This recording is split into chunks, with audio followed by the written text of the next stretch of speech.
We're here with Jack Lehner at the Albany-Saratoga Speedway. Jack, end of July, you're sitting 7th in points here. Season's been up and down. You've been in victory lane, you've been upside down. How's the season going overall? Like you said, I mean, we've had a little bit of everything this year.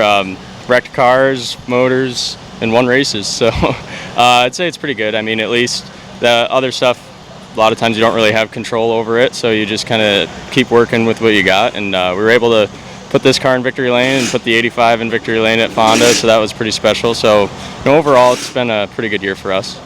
Like I said, you're sitting 7th in points. When you take a look at who's around you, you got Matt DiLorenzo, Kenny Tremont, Ronnie Johnson. Do you ever stop and take a look at, all those years those guys have, and you're sitting here with not that many years? I try not to.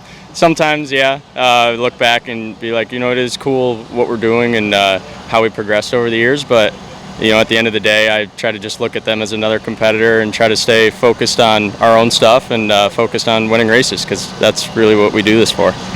You mentioned you got a win at Fonda Speedway in the Nelson 85.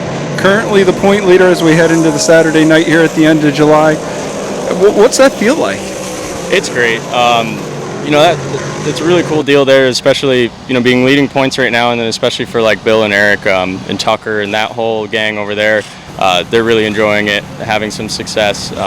So it's really cool that I can look back and be like, well, we're all doing our job. I'm getting it done on my end for the most part. It could always be better, but just cool that we're having some success and we're seeing it there. And it's going to be tough leading points here. It's really tight with about 4 other guys that have all been really good. Rocky's been really good lately. He had some misfortune last week.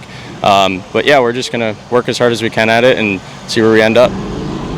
You're also taking on the Super Dirt Car Series. What's that like being on the road with all those drivers? It's tough, for sure. Everybody's so good at all of those races, and it's like you could be starting 20th and you look around and they're all really good cars that win races, So we really do that because we learn a lot doing it, and we want to be a top Super Dirt Series team. We want to be winning championships for the Super Dirt Series, so the only way to do that is to race with them and learn as much as we can and get better, and so that's been our focus over there.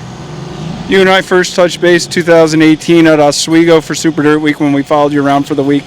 What do you wish you had known then that you know now? There's probably a million things that I wish I knew then. It's hard to pick one big thing. There's so many little things that go into this racing deal that make the difference, and that's what experience gives you. Being able to see what the track's doing and read it properly and make the right calls for later in the night, and also just the mechanics of the car and tires and preparation to go racing. It's so many things that you can't give somebody a list and be like, all right, here you go. But yeah, we've been learning a lot every single year, and I look back to where we were last year and I'm like, wow, we're way ahead. And then last year I'd look back the year before, it's like, wow, we're way ahead. So hopefully we can just keep that same kind of progression going here.